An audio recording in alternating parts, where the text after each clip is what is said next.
Bismillahirrahmanirrahim. Wassalatu wassalamu ala rasulihil karim. Amma ba'd. Tuan-tuan hadirin muslimin muslimat yang dirahmati Allah sekalian, kalau peristiwa Rasulullah sallallahu alaihi wasallam itu dibawa ke langit disebut sebagai Mi'raj, makna naik daripada bumi perjalanan ke langit, itu Nabi. Kerana perjalanan Mi'raj itu adalah perjalanan Nabi sallallahu alaihi wasallam bertemu dengan Allah Subhanahu wa taala. Sebab itu kita dah bincang, kita kupas secara panjang lebar di awal tadi bagaimana peristiwa itu adalah sebagai penguat kepada perjuangan Rasulullah sallallahu alaihi wasallam.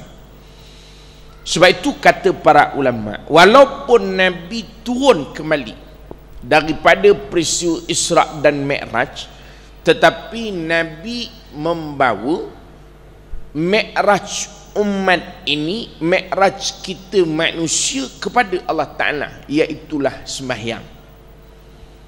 Sebab itu sembahyang ini dia bukan suatu ibadah yang bersifat kita kata sebagai apa ke nama tu, susah pula nak menyebutnya, maknanya ritual saja, tidak. Dia bukan ibadah yang kita sekadar buat selesai salam assalamah jalan, tak.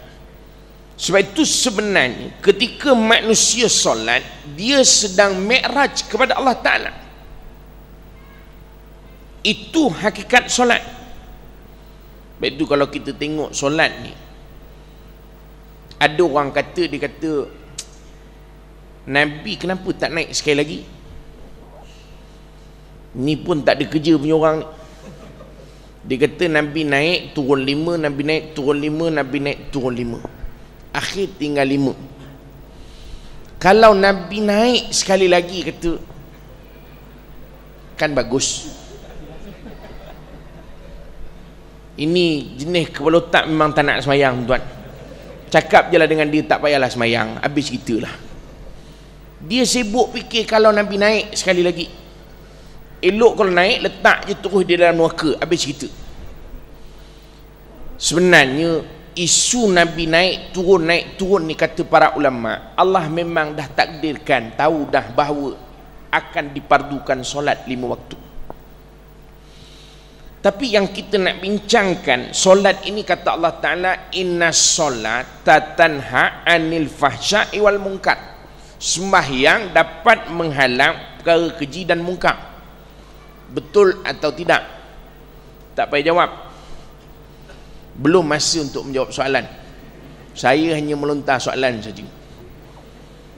Soalannya, apakah betul sembahyang dapat menghalang perkara keji dan munkar? Cuba kita pergi ke masjid-masjid. Jadi kalau ustaz ni dia rajin pusing ke masjid, ada setengah masjid dia tulis, awas, di sini banyak pencuri. Ini pun sama, masjid tak ada kerja. Makna yang ke masjid ni orang sembahyang ke pencuri. Bila kita masuk masjid, yang ada dalam tu pak imam seorang je. Dia tulis di sini ada pencuri. Kita memang tak mencuri dah, dia seorang yang tinggal. Kan tak ada kerja nama tu. Tu saya nak pesankan tuan-tuan ni, mungkin ada yang datang daripada masjid lain, surau lain. Kalau ia pun tempat kita banyak berlaku kecurian, selipar hilang, barang hilang, tak payahlah tulis banyak pencuri. Suruh je jaga barang masing-masing. Hati-hati barang kau lantak kau lah. Makna jagalah sendiri. Tak payah tulis ada pencuri, malu orang tengok. Seolah-olah yang datang ke masjid ni pencuri, sedangkan yang ke masjid ni sembahyang. Allah Ta'ala kata sembahyang dapat mencegah perkara keji dan mungkar. Sebab itu kata para ulama, sebenarnya bukan solat itu dilaksanakan sahaja. Sebab itu kalau sekadar semayang, masuk waktu semayang, dia tak boleh tinggal lagi. Dia tak boleh tinggal. Dia yang dikatakan sembahyang yang boleh menghalang perkara keji dan mungkar ialah bila dia mendirikan solat. Dia solat tu sampai tahap yang disebut oleh para ulama, yang dikatakan sebagai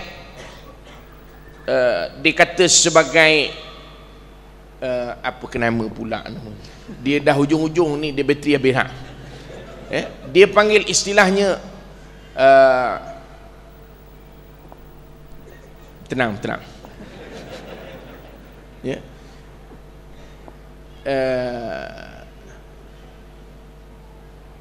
dia kata ihsan di dalam ibadah.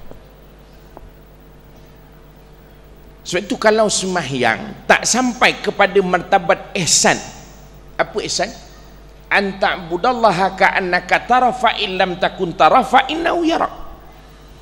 Sampai tahap seolah-olah engkau melihat Allah, atau kalau engkau tidak melihat Allah, Allah melihat engkau. Macam kita sembahyang bukan main menyembur tu. Orang sebelah ni dah habis dah Fatihah, ribus balik. Sebab itu disebut dalam kitab Bahrul Mazi, ya, dia katakan bahawa antara solat yang mengganggu ialah solat yang sekejap bunyi sekejap tidak. Tahu solat sekejap bunyi sekejap tidak? Bismillahirrahmanirrahim, alhamdulillah. Orang sebelah ni dah ihdinas dah, ihdinas Rabbil Alamin Ar-Rahman. Dia masuk balik ayat nombor 2 tuan. Itu saya nak pesankan, kita kalau rasa-rasa bermasalah duduk ujung-ujung sikit, jangan tengah-tengah. Kena pula duduk belakang imam. Imam baca alam tarokai, masuk Fatihah sekali. Dan ini disebut dalam kitab Bahrul Mazi. Dia kata ini antara solat yang mengganggu. Dia panggil sekejap bunyi sekejap tidak, sekejap bunyi sekejap tidak. Sebab itu kalau jadi imam pun jangan begitu. Ini bukan imam masjid negeri lah tuan-tuan, ini imam tempat lain lah, imam kecil-kecil. Tak, solat ini ialah solat yang sampai kepada tahap ihsan. Maknanya dia solat tadi rasa Allah melihat dia atau dia melihat Allah. Itu dipanggil mi'rajul abdi ila rabbi. Makna mi'raj, kita naik tu, jangan terasa naik pula, dah ada pula yang tengah sembahyang begitu pula. Apa hal ni? Mi'raj kata. Tak, buat tenang, jangan tak dikecil pula. Ni dengar ceramah lain pula faham dia. Maknanya sampai tahap dia rasa dia bercakap dengan Allah. Sebab itu kata para ulama, antara khusyuk dalam solat hendaklah faham apa yang kita baca. Bila sampai iyyaka na'budu wa iyyaka nasta'in, kata Allah Ta'ala wali abdi mas'al, untuk hambaku apa yang dia minta. Ini wali abdi mas'al, duk mikir selipar tadi, aku letak mana selipar tadi. Allah kata ikut hambaku apa yang dia minta bab selipar lah, hilang betul selipar. Pasal semayang sambil ingat selipar. Sebab itu ada disebut orang tua-tua, dia kata kalau hilang kunci jangan kelang kabut. Semayang 2 rakaat jumpa kunci, sebab dia sambil semayang sambil cari kunci, dia boleh flashback ke belakang tu. Allahu Akbar, jadi masuk, buka seluar, kunci atas TV, alung ambil, tekan remote, dalam peti ais, siap cakap lah semayang. Isi pula menyawat, apa dia bang? Dalam peti ais. Nak cerita kita bila mi'raj kepada Allah Ta'ala, tak ada. Dia boleh rakam semua sekali. Ini masalah kita. Sebab itu kita tak sampai kepada inna solata tanha anil fahsya'i wal munkar. Sebab itu kita jangan pelik dulu tengok orang semayang. Ni orang tua-tua kan yang nak buat menantu ni, jangan semayang saja belum tentu boleh buat menantu lagi. Tengok dulu semayang dia. Kadang orang sekarang dia pandai, bila nak jumpa mentua, dia prepare semayang di rumah dulu kan. Dia jumpa ni bakal bapa mentua, panggil makan malam, tahu dah ni memang kena semayang maghrib, dia ready surah Baqarah tu baca tu semayang maghrib. Pak mentua kata dahsyat menantu aku, Baqarah tu kata dia. Daripada awal baca alif lam mim, Allahu Akbar, satu tu je lah pun. Tak, maknanya tuan-tuan nak sebut sembahyang saja belum tahu lagi. Sebab itu bila Sayyidina Umar tanya siapa yang boleh jadi saksi kepada orang ini, dia kata, ya Sayyidina Umar, aku boleh. Kata Sayyidina Umar, kau kenal macam mana? Aku rajin tengok dia sembahyang. Bawa tenang, sembahyang saja belum boleh lagi kita kenal orang, belum.